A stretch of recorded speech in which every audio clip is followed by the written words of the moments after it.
We have been in Restinga Marina for a year now, and this is the hottest it's ever been. I mean, I'm sweating so much, it's like 42 degrees. So I'm just gonna have to jump in. There's no other way about it. Here I go.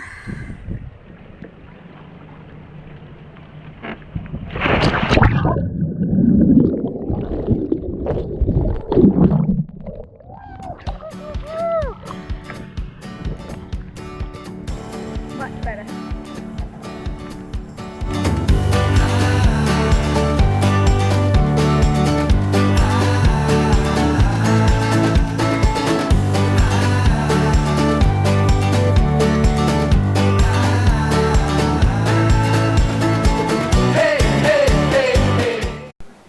So, lucky you guys, this is going to be an Amy episode. What do you think, Martin? It's too bloody hot. I'm working. Leave me alone.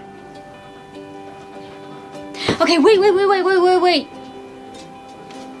Promise you, it's going to be comedy. This is going to be our 1 year anniversary of living in Restinga.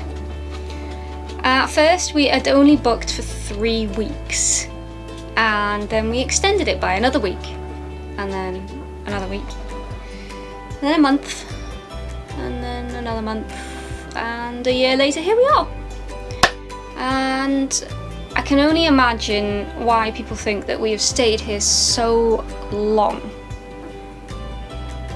But the easy answer is because we love it here. It's great.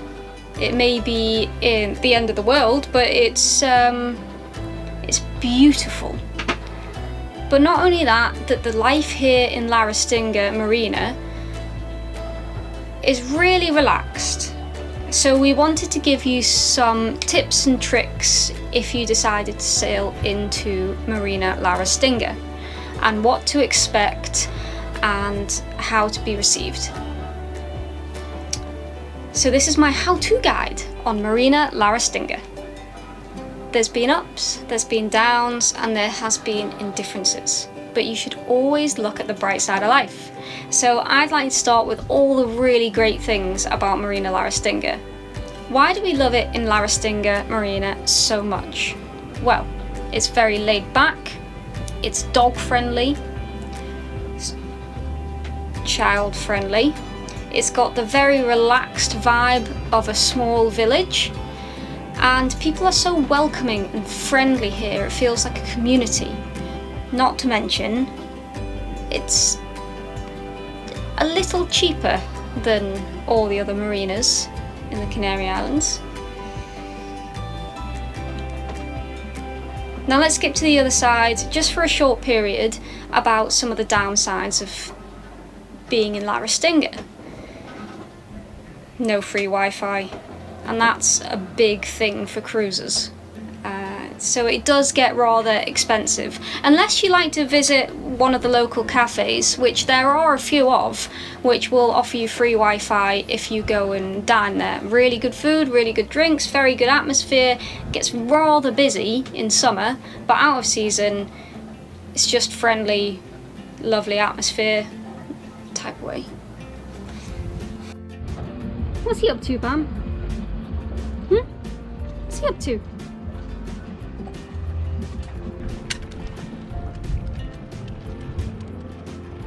What are you up to? Trying to beat internet pirates. Get some free internet. I just hoisted the bullet antenna up the mast. I just need to thread this cable back down to the router. We'll see what kind of a signal we get from the cafe, which is way over there. So, here we go. Let's give this a try.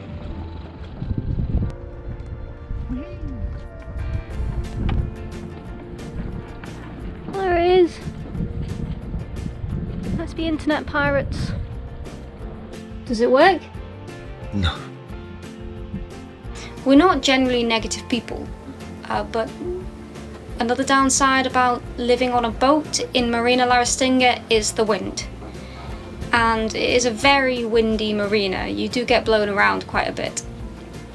And because of the wind, you get a lot of salt onto your boat, so you're constantly washing the salt so it does not rust anything. So if you come here, you need to be aware that that's what you gotta do. You gotta do what you gotta do.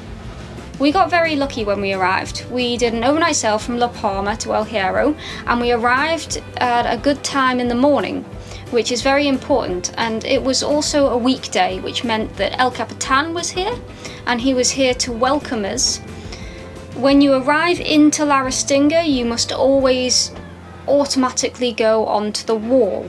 Now, the wall is a very scary prospect for many cruisers in the Canary Islands. It's not a fun place to be. So if you were to book into La Restinga, you should always confirm that you would have a berth first, because automatically you get put onto the wall. Fun fact, it also costs more to be on the wall, and you don't get access to water. You do get access to electricity, but it can be quite damaging to your boat.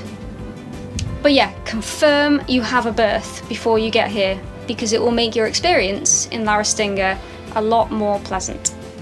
Getting around the island is actually quite simple. Bus routes are well connected, and you can get from La Restinga to Valverde within an hour, and for the very cheap price of €2.36 for an hour's bus journey, which I would say is pretty decent. And from there you can get on another bus for €1.18, and you can go and pick up a hire car at the airport. So all in all, it's really quick to get from one side of the island to the other, and the views up there are fantastic.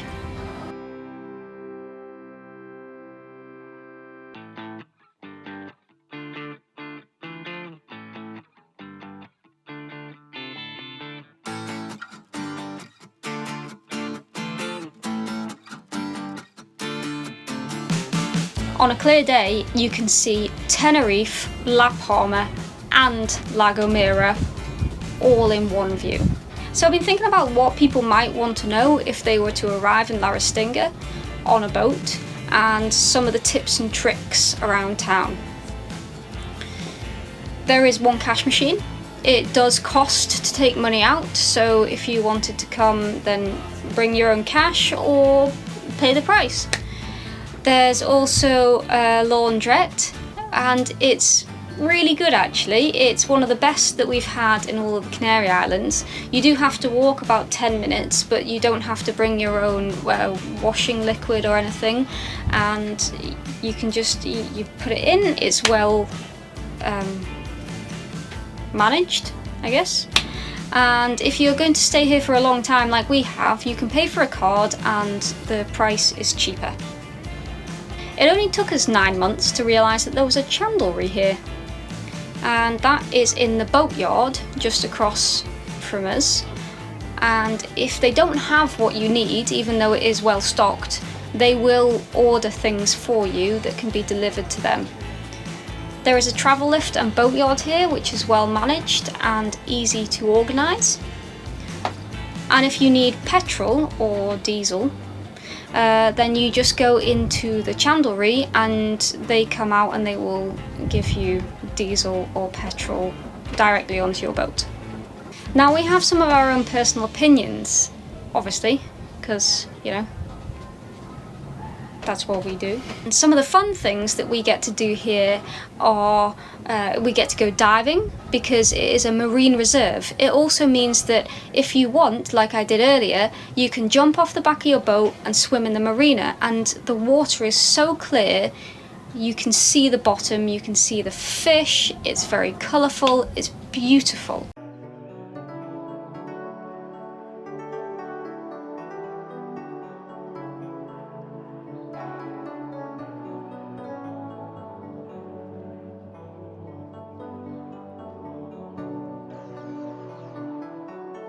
And I mentioned earlier that it's a very quiet small village, but in season, as we're experiencing at the moment, it gets quite busy with tourists and the restaurants get quite busy, and there are multiple restaurants. There's maybe 5 or 6 different restaurants that you can visit, all serving local food, to a pizza restaurant that we frequent occasionally.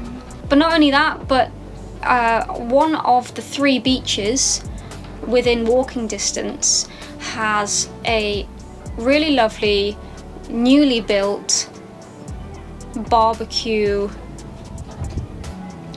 terrace. I mean, it's huge. There's 6 or 7 barbecues in this area with picnic tables and a jetty that goes out to the water.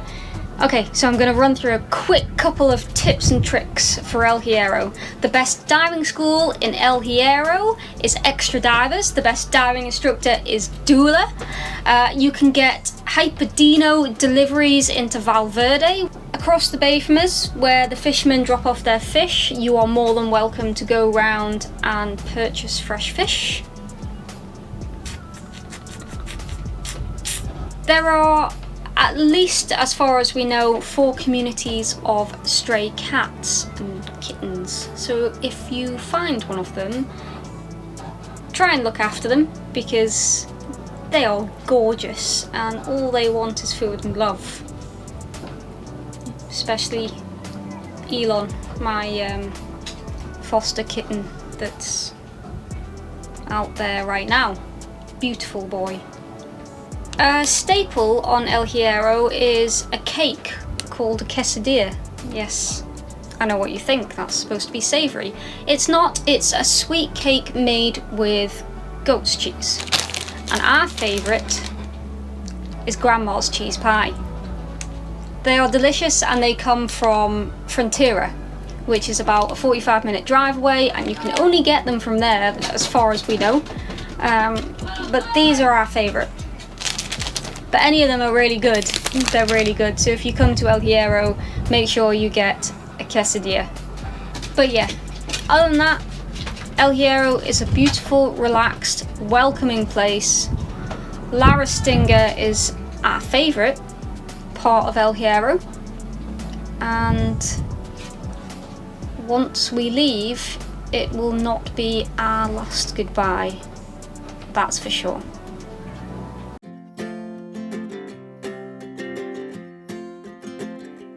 We got time on our side, we're in a state of hope. I need you on my fire.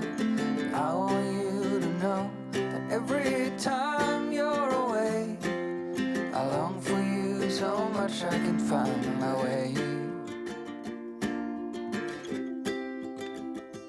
We got everything here, at least to stay alive, and the time that we share makes it all worthwhile. Got this place on our own. Do you feel that we got something strong? And I saw you walking the line, and the truth may come as a surprise. Thanks for watching, guys. If you enjoyed this video, give us a like and subscribe. Help us make more videos like this by joining our Patreon family.